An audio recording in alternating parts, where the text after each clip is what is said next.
Hello viewers, আজকে আমরা দেখো করে নেব নিজে করি 22-এর 1 এই ধরে অঙ্কগুলি। প্রথম অঙ্কে কি বলেছে বা প্রথমে কি বলে দিয়েছে, বলেছে আমি খাতায় স্কেল ও পেন্সিলের সাহায্যে xy সরল রেখাংশ আঁকলাম। এবার স্কেল, পেন্সিল ও পেন্সিল কম্পাসের সাহায্যে xy সরল রেখাংশের লম্ব সমদ্বিখণ্ডক আঁকবো। তাহলে আমাদের জানতে হবে লম্ব সমদ্বিখণ্ডক কি। এই লম্ব সমদ্বিখণ্ডক এটা কি বলেছে, আমরা ধরো একটা সরল রেখাংশ নিয়েছি, ঠিক আছে, যে কোনো একটা মাপের 0 থেকে ধরো আমি 6 অবধি নিলাম। তাহলে 0 থেকে 6 অবধি আমি একটা বিন্দুতে কেটে নিলাম। এবার বলেছে আমাকে লম্ব সমদ্বিখণ্ডক, ধরো এটার নাম এক্স, এটা ওয়াই, ঠিক আছে। এবার এটাকে কি বলেছে, এখান থেকে এই পর্যন্ত। তাহলে আমাকে এটা কি করতে হবে, লম্ব সমদ্বিখণ্ডক করতে হবে। করতে গেলে আমাদের কি করতে হয়, প্রথম একটা কম্পাস নিতে হয়, তার সাথে পেন্সিল নিতে হয়, ঠিক আছে। আমি যেহেতু পেন নিয়েছি, দেখতে সুবিধা হবে, পেন্সিল নিতে হবে। কি করতে হবে, যে এই এক্সের এক পাশে এক্স যে বিন্দু, সেই বিন্দুতে বসাতে হবে। মনে মনে আমাদের কি ধরতে হবে, যে এই যে এক্স থেকে ওয়াই পর্যন্ত যে সরল রেখাংশটা আমরা নিয়েছি, এই পুরো সরল রেখাংশটার মধ্যেখানে বা মাঝ বরাবর আমাদের একটা কল্পনা করে নিতে হবে যে এখানে আমাদের মধ্যেখানে হবে, বা এটাই আমাদের মধ্যেখান এই সরল রেখাংশের। তাহলে কি করতে হবে, এই এক্সে বসিয়ে, এই এক্সে আমাদের কম্পাস বসিয়ে কি করতে হবে, যে এই অর্ধেকের থেকে বেশি মাপ নিতে হবে। আমাদের যদি আমরা কম মাপ নিই তাহলে কিন্তু আমাদের সমদ্বিখণ্ডক হবে না, লম্ব সমদ্বিখণ্ডক, ঠিক আছে। আমাদের সবসময় বেশি নিতে হবে, বেশি নিয়ে এই ওপরে একটা বৃত্তচাপ দিতে হবে, এই নিচে একটা বৃত্তচাপ দিতে হবে। আবার দেখো এক্সের এইখানে বিন্দু বসিয়ে আমরা এই দুটো বৃত্তচাপ পেয়েছি। এবার ওয়াইয়ের এখানে বসিয়ে আমাদের কি করতে হবে, আবার একটা বৃত্তচাপ, আবার এখানে নিচে একটা বৃত্তচাপ দিতে হবে। তাহলে কি হবে, আমরা দেখো এখানে একটা ছেদবিন্দু পাবো, এখানে আর একটা ছেদবিন্দু পাবো। তাহলে এই দুটো ছেদবিন্দুকে যদি আমরা মিলিয়ে দিই, দেখো এই যে একটা ছেদবিন্দু আর এই যে একটা ছেদবিন্দু, দেখো আমরা যদি এই দুটো ছেদবিন্দুকে মিলিয়ে দিই তাহলে আমরা কি পাবো, দেখো তো, একটা দেখো লম্ব পাবো। একটা সরল রেখার ওপর যখন একটা সরল রেখা লম্ব সোজাভাবে থাকে তখন সেটা কি হয়, লম্ব হয়। এটা ছেদ করে নিচেও চলে যেতে পারে, ঠিক আছে।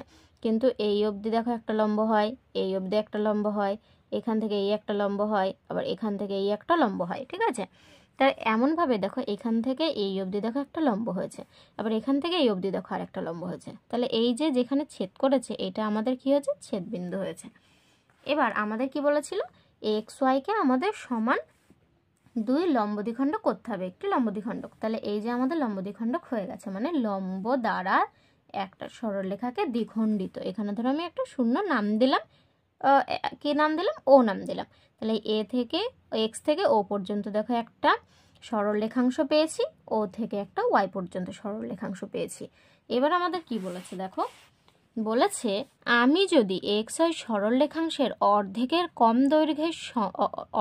কম দৈর্ঘ্যের ব্যাসার্ধ নিয়ে এক্স ও ওয়াই বিন্দুকে কেন্দ্র করে দুপাশে দুটি বৃত্তচাপ আঁকি, তবে আমি কি পাবো। দেখো আমাদের কি বলেছে, ধরো আমি আরেকটা সরল রেখাংশ নিচ্ছি, ঠিক আছে। ধরো আমি এখানে 5 সেমি নিলাম, এই 5 সেমি আমি নিলাম। আমি ধরো একটা সরল রেখাংশ নিলাম, আমি আরেকটা ধরে এখানে সরল রেখাংশ নিচ্ছি। এই যে সরল রেখাংশ আমি নিলাম, ঠিক আছে। এই সরল রেখাংশটা কি বলেছে, ধরো এই যে এখান থেকে এই পর্যন্ত, আমি এটার নাম দিলাম এক্স, এটার নাম দিলাম ওয়াই।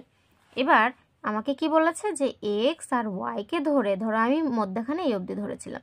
এবার এটা থেকে আমাকে কি বলেছে, কম নিতে হবে। দেখো এখানে বলে দিয়েছে আমাকে যে এক্স ওয়াই সরল রেখাংশের অর্ধেকের কম দৈর্ঘ্য ব্যাসার্ধ নিতে হবে। তাহলে এই অর্ধেক হলে আমাকে একটা ব্যাসার্ধ হবে, পুরোটা আমার একটা ব্যাস হবে। কেমন, দেখো একটা বৃত্তের মধ্যখানে এই যে মধ্যবিন্দু, এটা থেকে এক পাশে বৃত্তের পরিধি পর্যন্ত যদি একটা দাগ টানা হয় তাহলে সেটা হয় একটা ব্যাসার্ধ। এই পরিধির অপর প্রান্ত যদি সেই ছেদবিন্দুর সাথে বা মধ্যবিন্দুর সাথে যুক্ত করে দেওয়া হয় তাহলে দেখো একটা কি পাওয়া যায়, বৃহত্তম জ্যা বা কি পাওয়া যায়, ব্যাস পাওয়া যায়। তাহলে আমাকে কি বলেছে, ব্যাসার্ধ। তাহলে আমাকে এখান থেকে এই অবধি নিতে হবে, এইটা আমার ব্যাসার্ধ, তাই না। তাহলে এই মধ্যখান থেকে আমাকে মাপ দিতে হবে, এটা হবে আমার ব্যাসার্ধ। তাহলে আমি ধরো এখানে বসিয়ে, ধরো আমি মনে মনে ভেবেছি আমার মধ্যখান মাঝ বরাবর এই জায়গাটা, তাহলে এই ব্যাসার্ধের এটা আমার বলেছে ব্যাসার্ধ, ঠিক আছে। এর থেকে আমাকে কম নিতে বলেছে, এইটুকু কম নিলাম, বা আমি আরেকটু কম নিলাম, নিয়ে বলেছে যদি আমি এইভাবে একটা বৃত্তচাপ দিই এইভাবে একটা বৃত্তচাপ এদিক দিয়ে দিলাম। আবার বলেছে এই পাশ থেকে নিয়ে আবার এর থেকে কম নিয়ে একটা বৃত্তচাপ দিলাম। তাহলে আমার এটা কি হলো? তাহলে আমি এটা কি বলতে পারি, ধরো এটা আমার 1 দাগ নাম্বার, ঠিক আছে। তাহলে আমার এটা কি এসছে? কিছুই আসেনি। তাহলে আমি এখানে লিখতে পারি যে এখানে কি বলে দিয়েছিল দেখো, যে XY বিন্দুকে কেন্দ্র করে দুপাশে দুটি বৃত্তচাপ আঁকা হলো। তাহলে XY সরলরেখাংশের অর্ধেকের কম দৈর্ঘ্যের ব্যাসার্ধ নিয়ে। তাহলে আমি এখানে লিখতে পারি XY দৈর্ঘ্যের কম ব্যাসার্ধ নিয়ে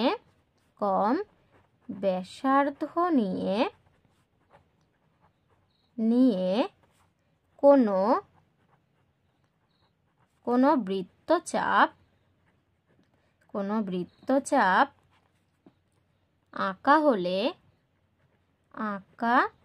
হলে সেটি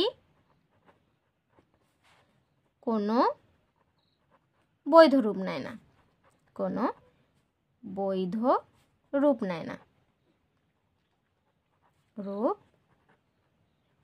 না, মানে কি বললাম বলো তো? মানে আমি ধরো এই XY এই ব্যাসার্ধের ধরো হচ্ছে এই দৈর্ঘ্যের ব্যাসার্ধের কি করেছিলাম আমি, হচ্ছে এই যে কম, মানে আমাদের অর্ধেকের কম। আমার এখানে লেখা উচিত ছিল XY দৈর্ঘ্যের অর্ধেকের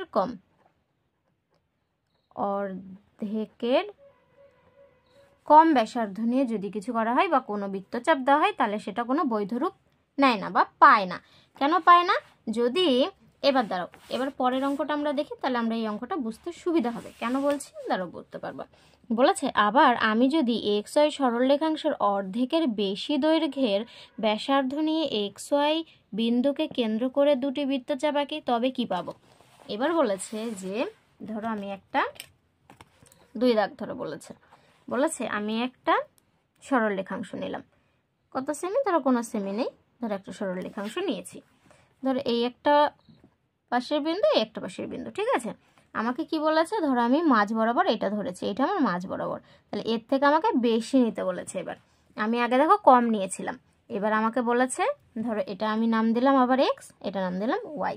তাহলে এই X বিন্দু থেকে আমাকে বসিয়ে কি বলেছে, এই মধ্যবিন্দু যেটা আছে সেটা থেকে আমাকে বেশি মাপ নিতে হবে, এত বেশি মাপ নিয়ে ওপরে একটা বৃত্তচাপ দিলাম। এই বৃত্তচাপটা এই অবধি নিচে অবধি টানতে হবে। আবার এই Y এর এইখানে বসিয়ে আবার এই একটা বৃত্তচাপ বেশি নিয়ে কি করতে হবে, এই অবধি টানতে হবে, ঠিক আছে। তাহলে আমি কি পাবো দেখো, এখানে একটা ছেদবিন্দু আসছে, এখানে একটা ছেদবিন্দু আসছে।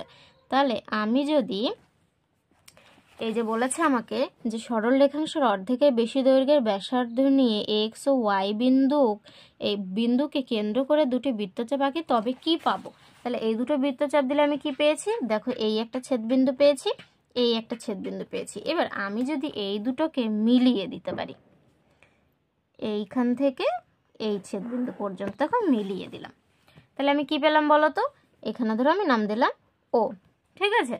তাহলে এই X থেকে এই O পর্যন্ত দেখো আমি একটা ভাগ পেয়েছি সরল রেখাংশের, আবার O থেকে Y পর্যন্ত দেখো একটা ভাগ পেয়েছি সরল রেখাংশের। তাহলে এটা কি হলো বলো তো? একটা আমরা যেমন আগে করেছিলাম দেখো, এই যে এটা যেমন আগে করেছিলাম ঠিক তেমন হয়েছে, যে সরল রেখাংশের লম্ব সমদ্বিখণ্ডক হয়েছে। আর ওপরেরটা দেখো লম্ব সমদ্বিখণ্ডক হয়নি। তাই আমি এখানে লিখেছিলাম যে দৈর্ঘ্যের এই XY দৈর্ঘ্যের অর্ধেকের কম ব্যাসার্ধ নিয়ে কোনো বৃত্তচাপ আঁকা হলে সেটি কোনো বৈধ রূপ নেয় না। কারণ যে আমি যদি এই অর্ধেকের বেশি নিতাম, এই যে যেমন অর্ধেকের এখানে বেশি নিয়েছি, তাই আমার এখানে কি এসে দেখো দুটো বৃত্তচাপ এক জায়গায় ছেদ করেছে। কিন্তু আমি দেখো এখানে দুটো কম হচ্ছে মাপ নিয়েছিলাম অর্ধেকের থেকে, তাই দেখো কোথাও এই দুটোর সাথে ছেদ করেনি। কি হয়েছে? দুটি দেখো বিপরীতমুখী বৃত্তচাপ তৈরি হয়েছে। এবার আমাকে কি বলেছিল তৈরি করতে? আমাকে দেখো এখানে প্রথমে বলেছে লম্ব সমদ্বিখণ্ডক আঁকার চেষ্টা করতে হবে, বা আমরা তৈরি করতে শিখব। তাহলে আমি প্রথম তোমাদের দেখালাম যে একটা লম্ব সমদ্বিখণ্ডক কেমন হয়, বা লম্ব সমদ্বিখণ্ডক বলি কেন, এবং লম্ব সমদ্বিখণ্ডক কিভাবে আঁকা হয়। এবার এটার সাথে দেখো কোনো মিল নেই, এটা তাই আমাদের লম্ব সমদ্বিখণ্ডক হলো না, তাই না? এটা আমাদের লম্ব সমদ্বিখণ্ডক হলো না। এবার আমাদের কি হয়েছে যে এই যে দেখো এই দুটো যখন বৃত্তচাপ আমরা মিলিয়েছি তখন দেখো এইটা আমাদের লম্ব সমদ্বিখণ্ডক এসছে। তাই আমরা এটাকেই লিখব যে কি লিখব, এখানে দেখো আছে যে XY সরলরেখাংশের অর্ধেকের বেশি দৈর্ঘ্যের ব্যাস নিয়ে XY বিন্দুকে কেন্দ্র করে দুটি বৃত্তচাপ আঁকলে সেটা কি হবে, সেটা লম্ব সমদ্বিখণ্ডক হবে। তাহলে আমাদের এখানে কি লিখতে হবে, ধরো আমি এখানে লিখছি যে XY সরল রেখাংশের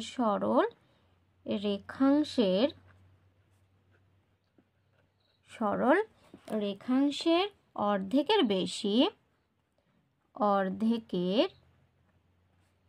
বেশি দৈর্ঘ্যের ব্যাসার্ধ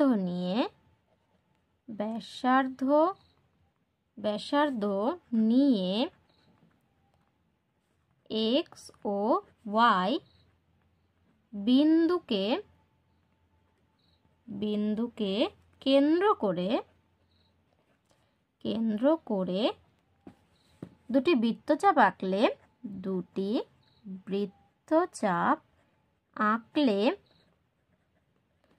আঁকলে কি হবে, সেটি লম্ব সমদ্বিখণ্ডক